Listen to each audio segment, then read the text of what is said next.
Welcome to the Hey, show again. thanks, Margaret. Thanks for having me again so soon. Of course, and today we're having you talk about climate change. Yes. Um, yeah. So, I wanted to just kind of first say, were you surprised at all that that was like a topic that, that we're going to talk about on a, psychology channel? Actually, yes, Okay. very much, right? I feel like this is something that all of us, most of us are suffering from, especially for us in California, right? Mhm. It's really hard to avoid, right? The fact that it was still very warm last week, Right. Right. right? In November in California, this is hopefully everyone agree with me, this is abnormal, right? Yeah. So I feel like this is a topic that not a lot of us talk about, especially as psychologists, but it's definitely something that affecting our mental health. Yes. Yeah, definitely. So you were kind of surprised in some ways, but then also there was this other part of you that's like, it's so warm in November. This is like, you can't not think about it or not, talk about it. And that's actually something that it's a good introduction. I wanted to ask, you know, um, how is it, how is it for you to kind of like, what sort of emotions does it bring up for you when you notice that it's really warm in November? I'm just curious if you notice any emotions at all. Confused? Confused. Yeah. Yeah, Confusion. yeah, confusion. Yeah. Yeah. Yeah. Yeah. Mm. And That's worry about the polar bear. oh, could you say that again? Worry about the polar bears. Yeah. Yeah. Yeah. Fears about like the world, fears about how it's impacting on polar bears and that, yeah, just kind of like all around the globe. Yeah, Yeah. definitely. Yeah. Um, well, for me, I just kind of as an introduction to California and to the way that it's impacted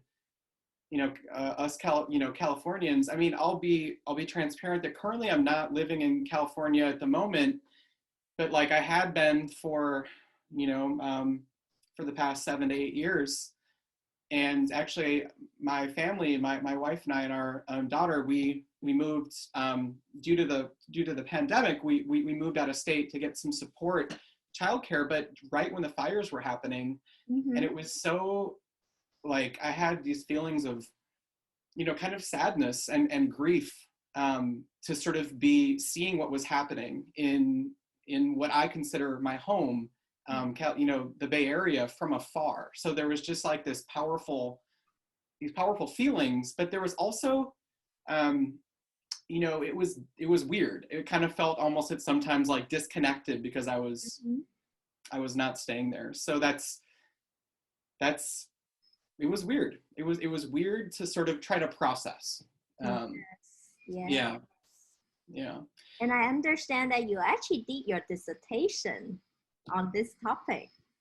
I did, and so I studied this topic prior to, I think prior to like these most recent fires, and even prior to the fires that occurred, I believe in 2000, the fires that occurred last year, I believe, and then, the fires that occurred the year before. And so this was kind of at a time, 2016, 17. So just to kind of give, the audience a sense that this doesn't sort of take into account, this kind of like worsening weather that we've been seeing. But yeah, I did my dissertation, and I want to just kind of open this up by asking you a question. And I hope that's okay. And Of course. it's, how did you first learn about climate change? When, what was that like when you first kind of learned about it? How did you feel? So I was born and raised in China. Yeah. Um, and I didn't move to the US until the 15. And until I moved to the US, I have never heard about that. Yeah. Yeah. Um, yeah, Yeah. yeah. Yeah. And I think I heard about it in my AP environmental. Wow. Yeah. But that's how I learned about it, right? Yeah. And when I learned about it, there were my town at the time is, I think, is on the more conservative side. Mhm. So it's not talk about. Yeah. Yeah.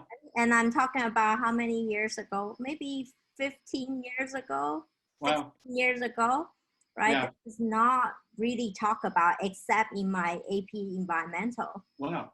Yeah. That is actually like one of the things that really first, this not being talked about aspect of climate change. This is kind of what I want to start talking about actually. And this is kind of what fascinated me about climate change. And, kind of flashing back to when I first started graduate school, I, was studying psychology. So, as you did, and for me, it was completely new to, sort of the fields, and was learning about all these individual theories and learning about, kind of like how, for example, fears affect us in our relationship, how fears can affect us at our jobs. And like a big part of our work as psychologists, Margaret, as and I know you're really into this, is like helping people, deal with like not avoidance and, and like how to sort of, when you have your anxiety and your fears, what's realistic, like what is when you're kind of overdoing it. Mm-hmm. And so that's huge, and that's what really brought me to the field. But then I started to like think about, I just had these moments, I guess, of noticing how I didn't ever want to think about climate change. And in myself, even as like a 32-year-old man, and I had first heard about climate change, just to kind of, also talk about this. I had first heard about it when Al Gore talked about the inconvenient truth. truth. Yeah. And I remember even at that time, kind of just being like a little bit freaked out, like a little bit freaked out. And I watched the documentary, but I was kind of like, I didn't really want to think about it too much. And anyways, over the years, like as I was kind of in my 20s and going into I'm 39 now, just to sort of date myself, I would notice that like when a radio show would come on about it, the part of me would just kind of shut down and wouldn't really want to think about it, And so that became fascinating to me. And so for my dissertation, ultimately, I decided like I wanted to sort of understand, like what's going on a psychological level with climate change, and with like sort of how not just myself, but like I noticed, as you sort of pointed out, that like no one talked about it. And I wanted to sort of understand like more, like why is it that no one talks about it, and what's sort of going on. So that's kind of the impetus for my dissertation. Yeah. I mean, when I think about it, I think about it as something like, well, just because you can't see it, right? Because when you talk about polar bear, right, they're not as close to us than the wildfire now. Right. I think it's more talk about now, this year. Yes. Right. And of course, the political. Yes. I mean, it's, right? yeah, sorry, go. And whenever we talk about this climate change, it talk about conspiracy theory. Yes. It's almost like an equal sign. Wow. Or a strong association for a lot of people. Yeah. So tell me more about that, sort of like the conspiracy theory and climate change aspect. I want to understand that. Yeah, well, I feel like, I don't know too much about the conspiracy, but like I'm just thinking it's so much it's so much easier to deny that than to accept that as a problem. Yes. Okay. And so like kind of with in denial is a huge sort of aspect that I, ended up sort of looking into and studying, as I prepared to sort of do this dissertation. It was like looking at denial, and denial is something that is very human. It's something that we all do to a certain extent. And And when it comes to climate change, this is also something that we can see very, very prominently is climate change denial. And that is, and you mentioned conspiracy theories, and that's definitely one way that can show up is kind of, people feeling that it's really just a conspiracy theory to sort of, push a certain like a liberal agenda, or to push, a certain sort of worldview and stuff like that. Yeah. But yeah. I feel like it also brings up a sense of helplessness, right? Like, Yes. what can I do for the polar bear? Yes. Right? What can I do with all the flood? Yes. Yes. Right? It feels so helpless when it comes to those topics. It is so much easier when we're like, oh, this is just conspiracy. We're just a victim of conspiracy theory, and this is not happening. Yes. Right. I think you bring up a really good point. And one thing I also want to say is that this helplessness and this sense of powerlessness to do anything, to help the polar bear, or to also just to kind of do anything to sort of reverse this process of climate change, or to have an impact. This is also, we see this not just in people who flat out deny climate change, but in those of us who accept that this is a reality, and who really, want to sort of do things and change our behaviors. And this is what in my dissertation that I found in talking with, people, interviewing people about their experience coping with climate change, that all of them really experience this overall sense at times of helplessness and lacking any control. And that this was a real sort of core aspect of an emotional experience where they were experiencing helplessness. They were experiencing, some despair in terms of, it doesn't matter what I do. This is too much. This is too big of a problem. Yeah. And some of my clients, in the past that, concerned about climate change, usually would tell me that, oh, I shouldn't think about it. It's stupid to think about something that I can't control, right? Wow. Yeah, totally. What was that, how was that for you in that situation?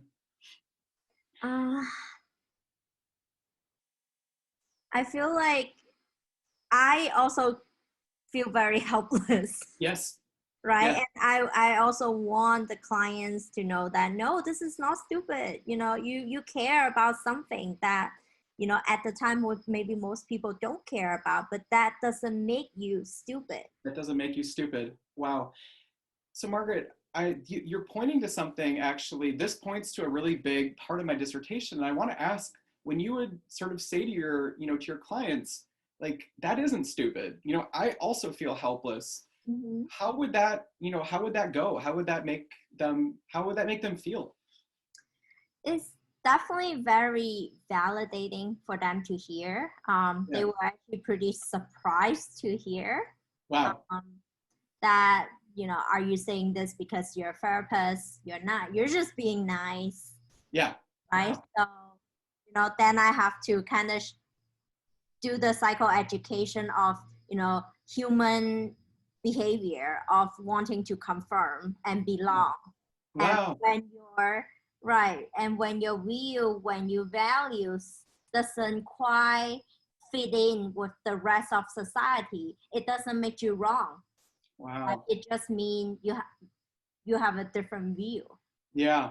Right. That's awesome that that work. And I want to just kind of build a bridge really quickly to sort of two of my main points that I want to bring up today in terms of, and these are kind of the main findings from my dissertation, but I think that they really, connect and to, to therapy in general. And I'm excited to sort of talk to you about them and see, hopefully people will find this useful. So that validation, that you mentioned, it leads to like one of the most important points, which is that it is really important in terms of dealing with climate change and being able to sort of not just avoid it, not just sort of not talk about it, It's really important to actually understand our emotions and to be able to experience our emotions.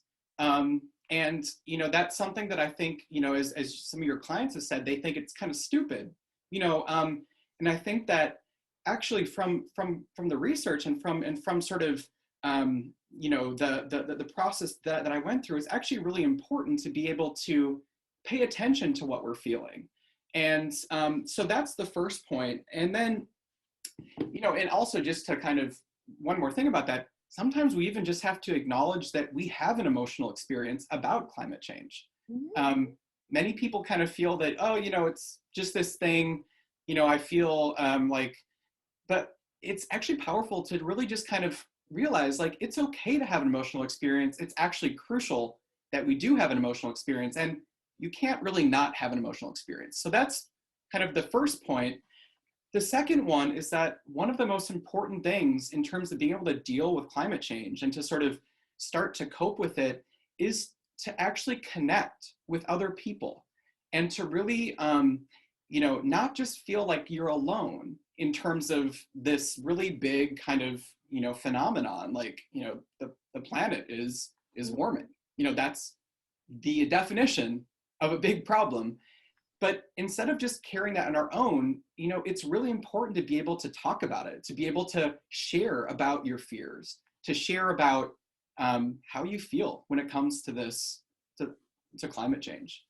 So it kind of have the same effect as, my clients talking to me, right? Like the validation, right? The normalization. Yes.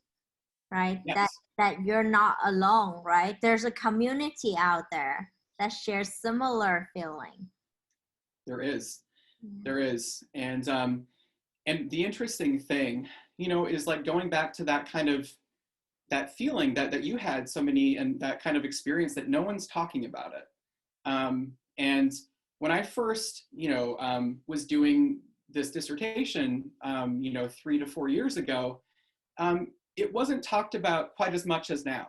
And so, and I think that it would be important to really kind of bring up too, that, there is more discussion about it now. And so that as I talk about, as we talk about it, to realize this isn't a static issue, and that we are starting as a society and I think as people, to really have a different relationship to climate change. But even with that, there still is, it can be really hard to, I think, to kind of like bring this up with friends, bring this up with family, and to really talk about it. It can feel kind of like maybe you're being like a downer if you bring it up, or that it's just not something that we talk about.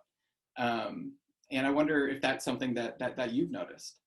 Yeah, definitely. It's like, well, usually the reaction my clients get is, well, I'll worry about paying bills. I'm already worrying about my day-to-day life. Like, I don't have space to worry about climate change. Yeah. Right. And, and like, I really relate to that. Like personally, even though I've, like I decided to, take a lot of time to study this, there's so many days where I actually still don't really want to think about it, and kind of feel like I'm sort of, like, yeah, that's just too big of a thing. I have to focus on bills. I have to focus on getting my private practice up and running. There's so many things. So I think that is also a really understandable thing, as well. However, it can really, I think that what it can do when we really start to multiply that over every day, multiply that over all the people in the US, multiply that over all the people across the globe, I think that psychologically, there's a lot of sort of, what's the word? We all have kind of this difficulty of sort of, bringing this big threat, this big sort of threat to our globe, this existential threat, bringing this into our immediate sort of surroundings. And in California right now, it's easier in some senses to do that because of the fires, because of the impact to the, to the temperature, to the air quality. There's a real impact that it's having on people's lives. But when we are not experiencing natural disasters, when we go through a period of time where there hasn't been fires, climate change sort of recedes back into the background, and it's kind of, item number like 57 on our list of things to worry about. And so what I want to talk about is how actually, like, when we think about things that are really important to us, our relationships, our family, our kind of sense of like purpose in the future, this is actually all inextricably tied to what is the world going to look like in 20 years, in 40 years, in 50 years. And that is scary, but it's actually from the work and the research that I've done and other people's research, being able to actually bear that discomfort and begin to talk about climate change with our loved ones, and it is actually one of the ways that we can begin to cope and to not feel as overwhelmed, and we can start to psychologically basically deal with it. And so that's something, and I just said a lot, so I'll stop there, but yeah. Then I'm also wondering, what if our loved ones is not doesn't share the same view? Great question. And I think that that's something that I know that many people experience, these days. There's like, we're dealing in very sort of, kind of polarized times. But even kind of just thinking about when loved ones don't share, aren't willing to, I think that I would recommend, trying out with people where you have a sense that they do believe that climate change is happening, and really kind of like bringing up with so maybe with the people who are just going to be like, that's a conspiracy theory. I don't think right now that's the best place to start. I think that we need to start building community amongst people who especially for ourselves, as we start to deal with climate change. I think we need a supportive environment, and that's where our emotions are validated. That's where our fears are not scoffed at. And so I think that we need to build from the ground up, internally outwards. And so kind of finding safe places to really talk about this, so that you can then start to expand your comfort zone. And I don't think that for all time we shouldn't talk with people who don't believe in climate change, but I think that maybe early on it might not really help you in terms of learning to cope emotionally. Yeah, right. It's like kind of having the supportive network, so that you learn the language, you learn the you kind of being with your loved one, but then maybe day to day plant the seed. Yeah, I like that. Yeah, planting a seed maybe with somebody. And I think we can also have boundaries when it comes to, sort of a loved one or a friend who really doesn't believe. I think we can, if it feels like we're not being heard, I think we can sort of draw a boundary and just kind of know that there's not going to be any, any sort of benefit to trying to argue with somebody who doesn't want to, sort of engage in that way. Yeah. So where can people get support?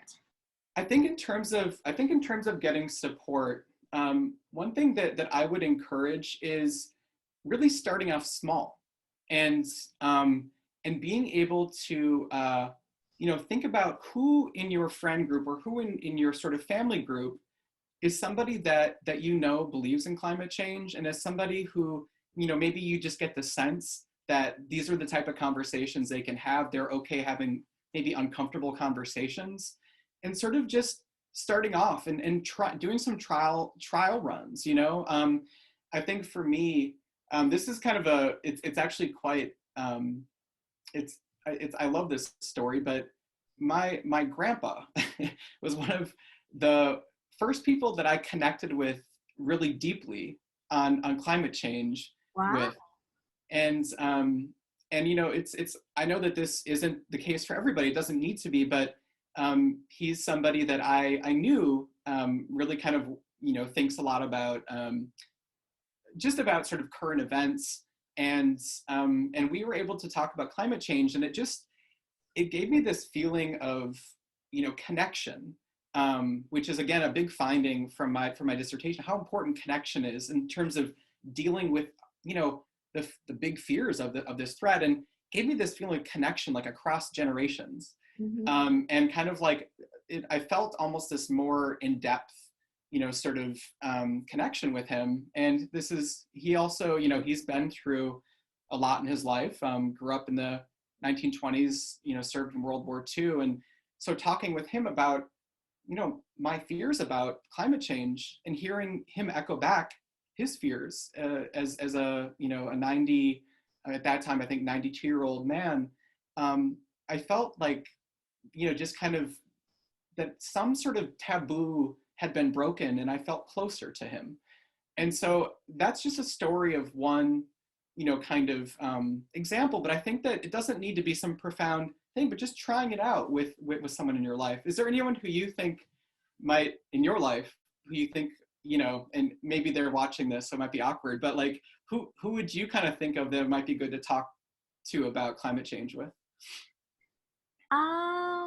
Well, I definitely have some friends Yeah, yeah, that share concern, right? But I'm yeah, also thinking like, even if you're in a space where you don't have friends or family right, that share the same concern, there's always, you know, social media, right? yes, I think this is the hope of yeah, our generation, is that wow, people can connect with people that you don't know from yeah, real life, yeah, right? And there's a bigger community out there, right? You can yeah, connect with, you know, people in Minnesota. yeah, Oh wait, yes. is that where you are right now? I'm in Minnesota. Yeah, no, it's okay. Don't worry. Yeah, I mean, and like, you know, you can connect with people like in China, like in India, and talk about this, because this is a shared, and I think the sense of community that we've been talking about, this really is our shared sort of challenge. And I think that being able to build to like connecting about this is, you know, we know from psychological research, dealing with anxiety, dealing with stress, with trauma, being able to have a supportive circle is one of the biggest healing factors. Not feeling so alone. And that's the same thing when it comes to dealing with climate change. So I'm not talking as much in this presentation or even my dissertation about like what we should do necessarily, like what steps should we all take. That's super important, obviously. But what I'm talking about is being able to actually emotionally engage, emotionally not shut down from, you know, from the fact that our planet is warming and that there's things that we need to do. And um, and once we're able to engage, then we might have all different ways of dealing with it. Some of us as psychologists, as therapists, can really talk with our clients, help them unlock the versions of themselves that, instead of feeling that it's stupid that they're thinking about climate change, you know, feel like a sense of belonging, feel a sense of, you know, like having a purpose, as opposed to feeling despair. Which, as we know in psychology, despair really kind of puts us in our shell, kind of puts us in a place of inaction.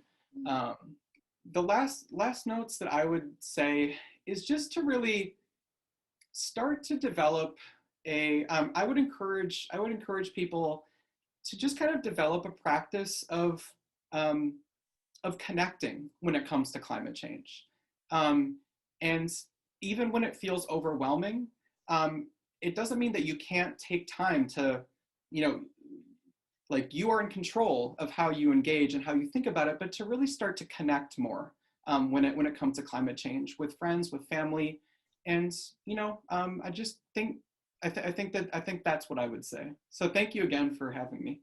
Of course, that's beautifully said, and great summary of this episode. Thanks, Margaret. Thank you. All right, bye. Bye.